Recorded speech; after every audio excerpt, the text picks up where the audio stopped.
Okay, what's up, everybody? So for this ergonomic final project, I will be assessing the task of cleaning up logs in my backyard. On the agenda, we have a description of the task, results from a NIOSH lifting equation, an overview of some Snook tables. We'll have a worker interview, and I'll make some final recommendations, and that'll be all. Task description. So way back in January, I live in West Seattle, so way back in January, we had a big windstorm, and the windstorm knocked over a tree, and the tree actually ended up hitting my house.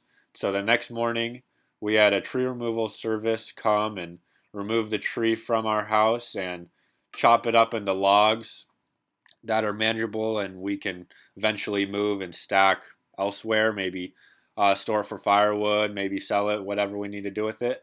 But we've been putting off this task for about 2 months now, but the sun in West Seattle has finally come out and it's got a little warmer, so we thought no better time than now. Anyways, this task will follow Scout's job of cleaning up the smaller logs. Each log weighs about 20 pounds approximately, and she will be lifting the logs into a wheelbarrow. She completes about 3 lifts every minute for 2 hours. And I have a quick video of Scout working just so you can get an idea of what it's like.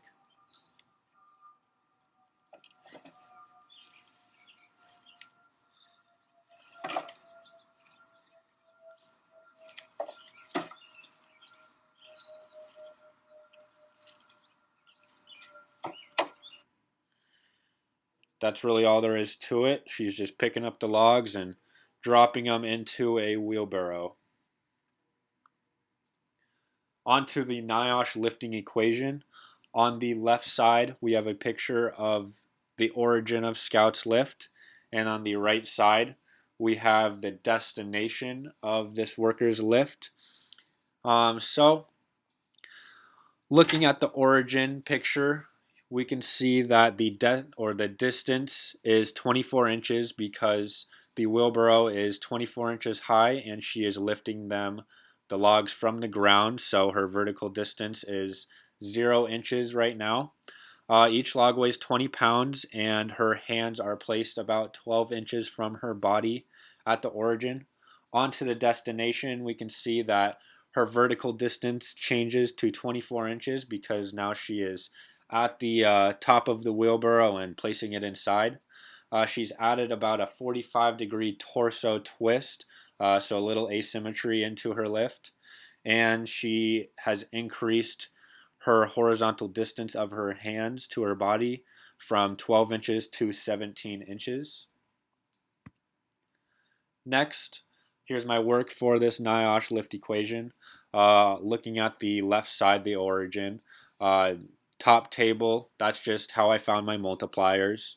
But the important thing is the bottom two tables. So the middle table is the recommended weight limit. And so from performing this NIOSH lift equation, I found that for the origin lift, the recommended weight limit is 22.115 pounds, and the origin lifting index is 0.904. So she's getting close to that 1.00 threshold to where, it's not really ideal and there might be a little extra risk added performing this task. On to the destination. Again, top table is just how I found my multipliers.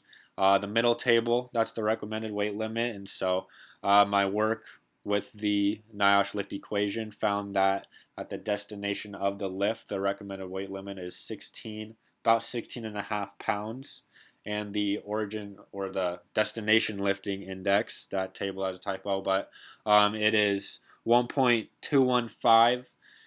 So this one is over that 1.00 threshold, I guess. So there is added risk and extra precautions may need to be taken to keep this lift safe and this task safe for Scout, the worker. Next, the Snook tables. So the first snook table is the design goal. So with the criteria of the lift, so the frequency, horizontal distance, um, the distance of the lift, it came out that the design goal for this lift is each log, ideally without adding any extra risk to the task, should be about 20 pounds is what we should design this task for. It's interesting because the design table is supposed to meet the kind of satisfy the needs for 75% of the female population. Um, but this population table shows that with the same criteria, uh, my numbers didn't really fit this table perfectly. So if it wasn't a perfect match, I rounded up. So for the lifting distance, for instance, the my lifting distance was only 24 inches, or the lifting distance of the task. But this table only had 10, 20, and 28, so I rounded up and used 28 inches for the lifting distance. And then also, the table didn't go up to 17 inches, which is the max horizontal distance or hand distance from the body. And so I just used 15 inches because that's the highest that the table held. And so with all this data, it shows that 29% of the population, or the female population, uh, could safely perform this task, which is a little odd because the design table showed that 20 pounds would meet the design goal for 75% of the population. So it's a little weird how these tables differ. Here is the interview with the worker.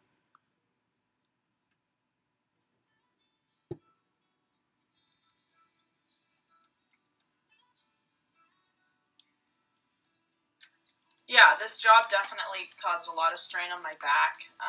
I could feel it towards the end of the 2 hours when I was lifting all those logs, like definitely in my lower back, my shoulders, my arms, even like my knees, because I stopped doing proper lifting techniques by the end.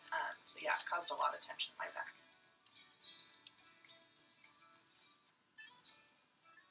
I was definitely tired after doing this. I definitely could not have gone probably more than 30 minutes more. I was probably at about a 6 out of 10 tiredness level. I really just wanted to lay down after it was done.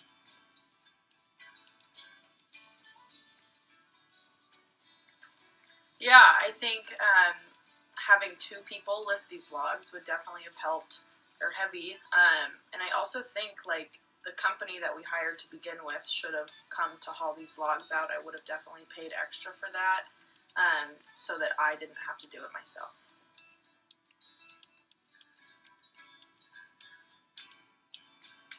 I wish I would have known more about proper lifting techniques for these logs. Like I said before, they're super heavy, so like knowing how to not hurt my back as much while I was doing this task would have been very helpful. And another thing would have been having gloves. My hands definitely were hurting afterwards from all the rough edges on the logs, so a nice sturdy pair of gloves would have definitely helped. So there you have it with the interview with the worker about uh, how she felt about the task and if she thought it was safe for her. So, with all that being said, some final recommendations I would make: uh, take breaks. I mean, she worked for 2 hours straight without really, chilling out, maybe taking a 15 and relaxing for a little bit, stretching, getting some water, staying hydrated, just, taking a little time and stop lifting those logs for um, 15 minutes would do a whole lot of good for um, the rest of the task and for how she feels after finishing the task.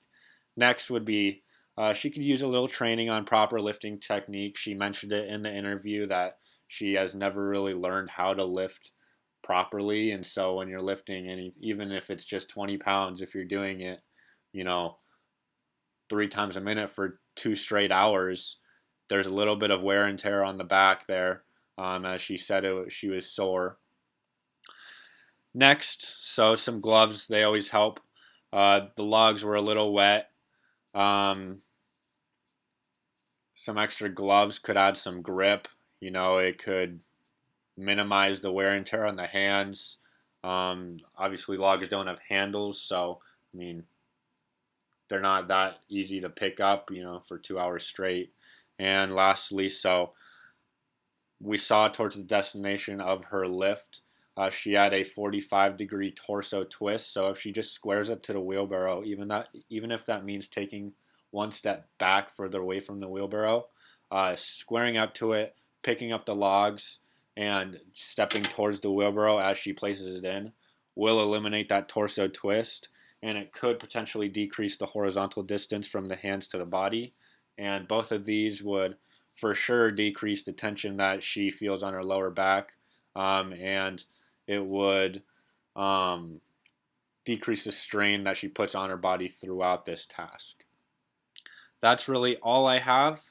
Let me know what you guys think of this in the discussion board area, and I'm looking forward to reading your comments. Thank you.